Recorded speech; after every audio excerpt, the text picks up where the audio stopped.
नमस्कार मित्रों, welcome to बिमलेंद्रा classes. दोस्तों, आज मैं आपको बताने वाला हूं इतिहास के 25 महत्वपूर्ण प्रश्न जो हमारे एग्ज़ाम में देखने को मिलते हैं और आने की संभावना है। हम पहले प्रश्न पे चलते हैं। भारत में खोजा गया सबसे पुराना शहर कौन सा है? भारत में खोजा गया सबसे पुराना शहर कौन सा है? हड़प्पा। हड़प्पा भारत में खोजा गया सबसे पुराना शहर है। हम दूसरे प्रश्न पे चलते हैं। स्वराज मेरा जन्म सिद्ध अधिकार है किसने कहा था? बाल गंगाधर तिलक। हम तीसरे प्रश्न पे चलते हैं। महात्मा गांधी के राजनीतिक गुरु कौन थे? महात्मा गांधी के राजनीतिक गुरु गोपाल कृष्ण गोखले थे। चौथा प्रश्न हम देख लेते हैं। उत्तर भारत की प्रथम मुस्लिम महिला शासक ऑब्लिक दिल्ली पर राज करने वाली प्रथम महिला शासक कौन थी? रजिया सुल्तान। हम पांचवें प्रश्न पे चलते हैं। सिंधु सभ्यता का पत्तन नगर बंदरगाह कौन सा था? लोथल। हम छठवें प्रश्न पे चलते हैं। महात्मा बुद्ध द्वारा दिए गए प्रथम उपदेश को कहा जाता है धर्मचक्र प्रवर्तन। इसका राइट आंसर होगा धर्मचक्र प्रवर्तन। सातवें नंबर प्रश्न पे चलते हैं हम। किस वेद की रचना गद्य एवं पद दोनों में किया गया है? यजुर्वेद। यजुर्वेद की रचना गद्य एवं पद दोनों में किया गया है। हम आठवां प्रश्न पे चलते हैं। भारत में पहला समाचार किसने शुरू किया? भारत में पहले समाचार किसने शुरू किया? सैयद अहमद खां। सैयद अहमद खां ने सबसे पहले समाचार पत्र शुरू किया। नौवां प्रश्न हम देख लेते हैं।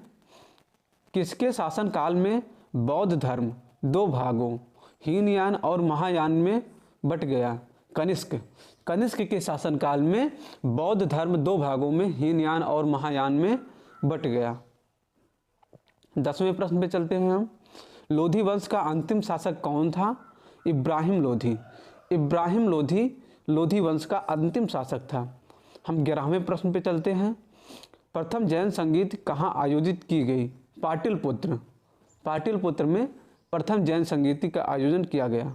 12वें प्रश्न पे हम चलते हैं। ऋग वैदिक समाज की सबसे छोटी इकाई क्या थी? कुल या परिवार। कुल या परिवार ऋग वैदिक की सबसे छोटी इकाई थी। हम 13वें प्रश्न पे चलते हैं। किस शासक के पास शक्तिशाली नौसेना थी? चोल। चोल शासक के पास शक्तिशाली नौसेना थी। 14वां प्रश्न हम देख लेते हैं। किस मुगल शासक को आलमगीर कहा जाता है? औरंगजेब। औरंगजेब को आलमगीर की उपाधि दी गई है। ठीक है। हम 15वें प्रश्न पे चलते हैं।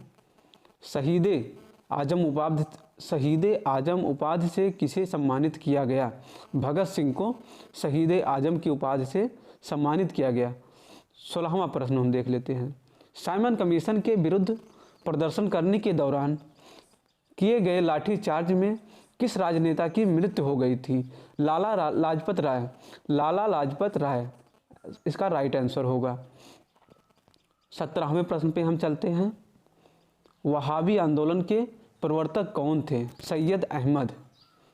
18वें प्रश्न पे हम चलते हैं। किस स्थान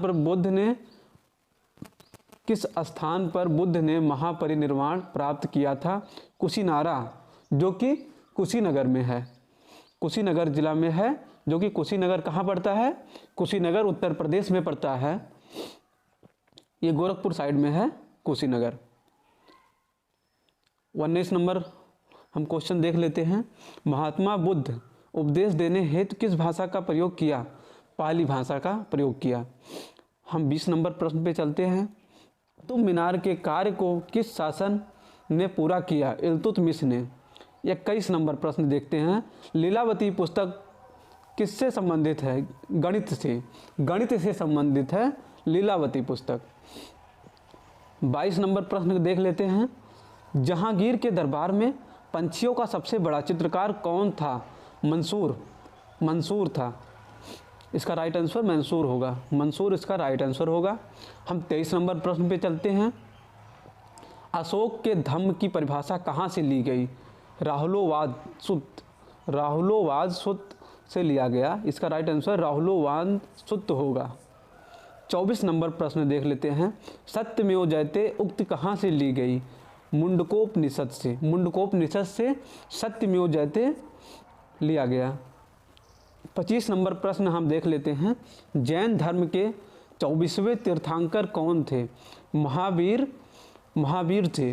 जैन धर्म के 24वें तीर्थंकर स्वामी महावीर थे। दोस्तों आज यहीं तक। इसी तरीके से वीडियो पाने के लिए मेरे चैनल को सब्सक्राइब कीजिए और बेल आइकन की नोटिफिकेशन को ऑन कर लीजिए, जिससे मेरी लेटेस्ट वीडियो आप तक पहुंच सके। धन्यवाद। आपका दिन शुभ हो।